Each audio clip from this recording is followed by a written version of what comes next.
Salut les amis, c'est Tim et Nai. Aujourd'hui on va parler de ça. Et oui, ça, l'Osmo Pocket, pour ceux qui connaissent. Hein. Ceux qui connaissent pas, mais justement, on va en parler.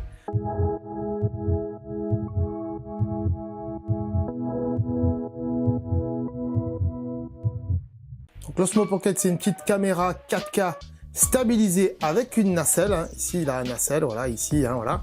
Je vais vous dire si c'est une bonne ou une mauvaise caméra avec une partie point positif et une partie point négatif. Mais pour les points positifs, on ira dehors. Donc première chose, à qui s'adresse cette petite caméra 4K à plein de monde. Hein. Bon, elle s'adresse aussi bien aux professionnels. Hein, aux professionnels, ça peut leur servir, oui, forcément.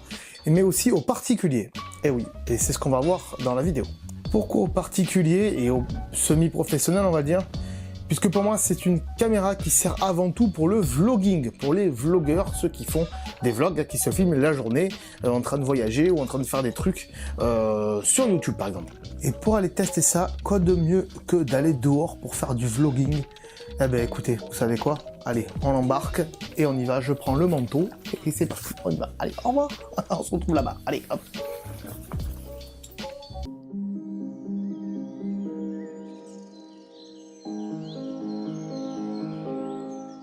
Voilà, on se retrouve avec l'Osmo Pocket dehors, hein, puisque voilà, ça y est, on est arrivé. Voilà, avant de commencer, un petit truc à vous dire. Donc déjà, il y a eu pas mal de belles avancées par rapport au premier Osmo qui était sorti, puisque le premier Osmo c'était ça, hein, je vous le mets là, ici, là, voilà. Et le premier Osmo, qu'est-ce qu'il faisait? Eh bien, il filmait juste en 4K 30 fps. Il est sorti en 2015 à peu près et il coûtait 660 €. Donc voilà les points positifs donc de cette Osmo Pocket. Donc l'Osmo Pocket, les points positifs, déjà il filme en 4K jusqu'à 60 fps, donc 60 images par seconde, qui permet de faire des ralentis. Voilà, ça c'est super. Là en ce moment j'enregistre donc la voix et l'image avec l'Osmo Pocket, mais il y a aussi ici là, voilà en fait, une caméra woman qui me filme pour qu'on ait un petit contre-champ comme ça et faire quelque chose d'un peu plus sympathique. Le son, donc c'est aussi celui de l'Osmo Pocket jeudi, donc s'il y a un peu de vent, au moins vous voyez ce que ça donne avec le vent. C'est pas un micro externe qui est branché sur l'Osmo Pocket. Dans les points positifs aussi de cette Osmo Pocket, eh bien c'est sa taille, hein, c'est un tout petit truc et ça c'est vraiment super. On le dégaine assez vite et c'est super pratique pour ça, hein, de le dégainer assez rapidement. Et aussi c'est son prix, il vaut 360 € à peu près nu, hein, sans accessoires en plus et tout. Et donc comparé au premier Osmo à l'époque, il filmait juste en 4K 30 fps, lui il valait 660, hein, je l'ai déjà dit tout à l'heure. Donc il y a une belle avancée technologique au niveau de termes de taille, de prix et tout ça. Ce qu'il y a de bien aussi donc dans cette Osmo, c'est le mode tracking. Là je suis en mode tracking, hein, vous voyez, si je bouge la tête, il me suit comme ça, voilà. Et en plus j'ai pu y passer sans couper l'enregistrement, bizarrement, ça c'est vraiment nickel. Là il y a un peu de soleil par contre, je suis en train de me niquer les yeux. Donc vraiment ce qui est bien aussi c'est le mode timelapse. Donc je vais vous mettre une petite vidéo du mode timelapse que j'ai fait après coup, parce que là avec le soleil dans la gueule et tout ça, on va faire un mode timelapse maintenant, hein, voilà forcément. Donc maintenant timelapse.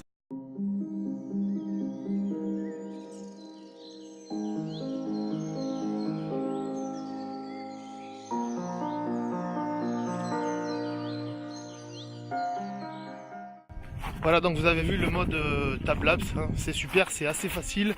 Oula, je glisse un petit peu, on se fasse casser la gueule dans cette vidéo. Oui, puisque je marche dans la neige, hein, au cas où vous l'aurez pas vu.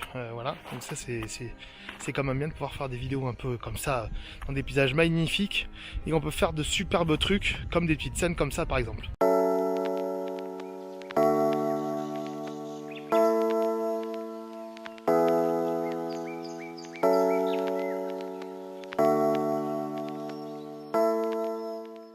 Ce qui est bien aussi avec cette Osmo Pocket, c'est qu'on peut tout régler.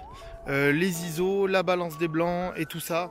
Donc voilà, donc on va pas faire de tuto ici, hein, on n'est pas là pour ça. Si vous voulez un tuto sur la balance des blancs, l'ISO pour l'Osmo Pocket, dites-le dans les commentaires, peut-être qu'on le fera, hein, c'est envisageable. Hein, voilà. Ce qui est bien aussi avec cette Osmo Pocket, c'est on peut faire plein de trucs avec, de par sa petite taille.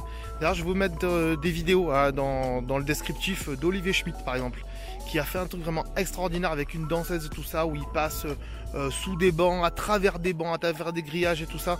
Donc ça c'est vraiment nickel. Une autre petite fonctionnalité aussi qui est sympa pour les vlogging, hein, voilà, pour ceux qui font du vlog, parce que voilà, c'est le but de cette vidéo, c'est de vous prouver que mode vlogging c'est nickel. C'est qu'il y a un petit bouton ici, je vais vous le montrer ici. Voilà, il y a un petit bouton ici, si on appuie 3 fois dessus, 1, 2, 3, hop, ça retourne la caméra. Et donc voilà, on peut montrer ce qu'il y a devant. Et si je reviens en arrière, 1, 2, 3, hop, là on revient sur moi, hein, donc voilà, hein, ça c'est super, hein, voilà. Donc voilà, dans cette vidéo vous avez peut-être vu la caméra woman aujourd'hui. Nous il fait froid, donc on va rentrer au studio YouTube, hein, à notre studio YouTube, on va dire ça comme ça, là où on fait nos vidéos. Et en attendant, je vais vous mettre des petites images de ce qu'on a pu filmer avec l'Osmo Pocket et vous montrer qu'on va faire de très jolies images. C'est parti.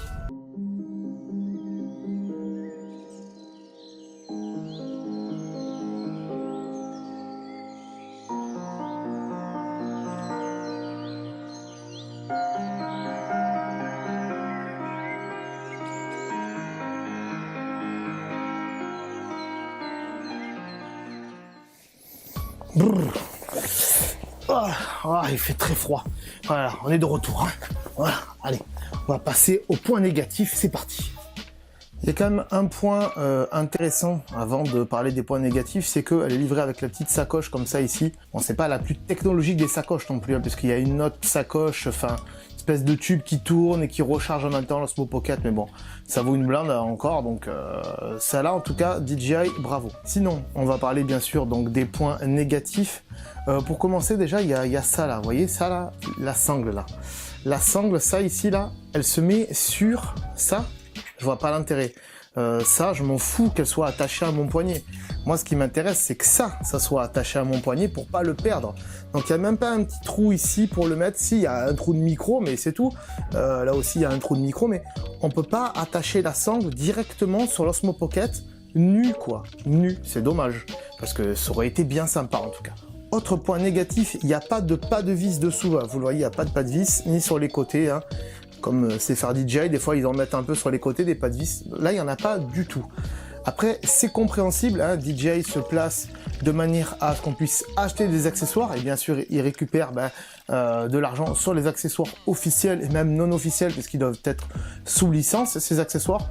Donc, c'est tout à fait compréhensible de leur part, ils veulent faire un peu comme GoPro, récupérer des sous sur les accessoires. Sachez que si vous voulez un pas de vis ou une griffe GoPro, genre, il y a des accessoires qui existent, des espèces de cage hein, dans laquelle on glisse l'Osmo Pocket, et donc on peut avoir un pas de vis ici, un pas de vis ici, ou alors une griffe GoPro ici, une griffe GoPro ici. Moi, je vous conseille honnêtement d'acheter un pas de vis, un truc pas de vis, voilà, et après vous adaptez avec des trucs pas de vis vers GoPro. Il n'y a pas aussi de batterie amovible comme sur les GoPro. Et ça, c'est dommage. Après, quand on est habitué à l'Osmo Mobile, par exemple, ou son équivalent, hein, le Zenyu, je sais plus comment il s'appelle là, celui que j'ai moi, c'est pas Osmo Mobile, mais c'est quasiment pareil. Il n'y a pas de batterie amovible non plus dedans. Donc c'est pas si dérangeant que ça, mais on aurait préféré que DJI fasse des batteries amovibles et qu'ils en vendent des officielles pour que quand on n'a plus de batterie, on puisse en remettre une dedans. Je pense que là aussi, ils ont fait comme Apple, hein, ils n'ont pas mis de batterie amovible parce qu'ils ont eu peur de mettre des fausses batteries chinoises dedans et que ça explose dans l'appareil. C'est tout à fait possible. Cela dit, ils font quand même des batteries amovibles sur leurs drones, mais en général, il n'y a pas de batterie, de fausses batteries pour les drones DJI. Autre point négatif, c'est le champ de vision quand on est en mode vlogging comme ça. Vous l'avez vu, je vous mets une petite image ici, voilà, vous voyez, hop, voilà. Le champ de vision, il n'est pas extrêmement large. Hein, il faut vraiment avoir le bras tendu. Ou alors, il faut mettre une perche. Bon, une perche lambda, c'est possible. On en parlera après. Sinon, DJI, eux, ils vendent une perche connectée à l'Osmo Pocket pour pouvoir le contrôler avec une manette en bas de la perche. Ça peut être sympa. Et encore une fois, c'est un accessoire et donc ils peuvent se faire encore de l'argent avec cet accessoire. Cinquième point négatif, c'est l'autofocus. Il est assez lent. Il n'est pas mauvais, hein, parce qu'il fait bien l'autofocus, mais il est lent. Il met du temps avant de faire la mise au point et ça, c'est un petit peu dommage. surtout quand on sait que DJI ils font des très bonnes caméras, surtout sur leurs drones. Mais c'est sûr que sur un petit capteur comme ça, hein, c'est un capteur un peu de smartphone, on va dire. Hein.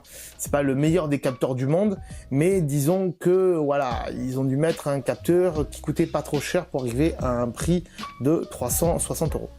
Un dernier point négatif que j'ai remarqué, c'est que la batterie se décharge assez vite quand on n'est pas en train de filmer. C'est-à-dire que si vous l'éteignez et que vous la rallumez après, elle a perdu déjà 10-20%.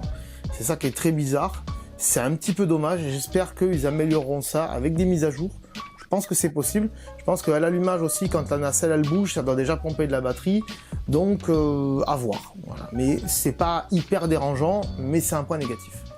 Bref, voilà, on a vu que les mauvais points peuvent être gommés ou pas forcément dérangeants. Hein. Vu que DJI a pensé le produit de manière à ce qu'on puisse acheter plein d'accessoires à côté pour qu'il se fasse encore des sous dessus, hein, forcément. Rapport qualité-prix, c'est génial puisque ça vaut, donc je l'ai dit tout à l'heure, hein, je le répète encore 500 000 fois, mais ça vaut donc 360 € à peu près. Hein, et vous pouvez trouver un peu moins cher. Plus cher, vaut mieux pas, mais rapport qualité-prix c'est le top, ça fait des super images en 4K et tout ça. Et c'est sûr que comparé à un smartphone qui n'est pas stabilisé ou comparé à un gros appareil photo qui vaut, tout dépend des appareils photo, mais le mien là par exemple il vaut au moins 600 balles, hein, voilà.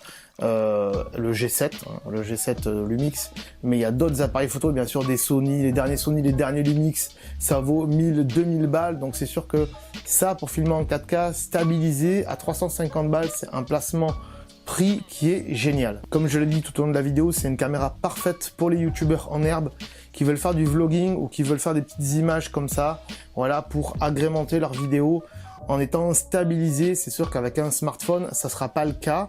Après, on peut acheter un stabilisateur de smartphone. Voilà, ça vaut un peu moins cher. Hein. Ça vaut maintenant 150 € un stabilisateur de smartphone. Mais voilà, il faut le sortir de l'étui, il faut mettre le smartphone dedans, il faut lancer l'application. Ça prend du temps. Ça sort de la poche, tac, on l'allume et c'est prêt à filmer. Et c'est ça qui est génial. Voilà, bien sûr, dans le descriptif, comme d'habitude, je vous mets des liens de vidéos que j'ai trouvées intéressantes sur l'Osmo Pocket si vous voulez en savoir plus, hein, parce que moi, je fais pas un test complet. Il y en a d'autres qui l'ont fait très très bien. C'était juste pour montrer les bons points et les mauvais points de cette Osmo Pocket. Si vous voulez acheter l'Osmo Pocket, si ça vous intéresse, je vous mets aussi le lien Amazon du produit, comme ça vous cliquez dessus et puis vous allez l'acheter. C'est plus facile, hein. Et je vous mets aussi le lien de quelques accessoires pour l'Osmo Pocket. Voilà les amis, j'espère que cette vidéo vous aura plu. Moi j'ai été très heureux de la faire en tout cas. Sachez-le, de faire des trucs différents comme ça sur la chaîne. Et donc si ça vous a plu, comme d'habitude, vous mettez un petit pouce vers le haut, hein, ça fait toujours plaisir. N'hésitez pas à mettre des commentaires, j'essaierai d'y répondre, voilà, bien sûr. Voilà les amis, je vous remercie d'avoir suivi cette vidéo et je vous dis à très bientôt. Ciao, bye bye. Ah, j'ai encore un truc à vous dire. Ah, avant de partir, j'allais oublier. Tu vois ce que j'ai dans la main là? Tu le vois pas? Sérieux? Si tu es sur YouTube, tu le vois de toute façon. Hein. Voilà, là, tu cliques. Voilà, tu cliques. Ouais, tu t'abonnes. Ouais. C'est pas fait. Je m'en fous, je reste là. Je reste là, je suis pas pressé. Voilà, tu peux toujours aller vérifier les Facebook et compagnie. Hein. Voire même la deuxième chaîne YouTube. Hein. Abonne-toi aussi. Hein. Bon, j'attends. C'est fait? Ah, c'est cool. Merci alors. Allez, ciao, à bientôt.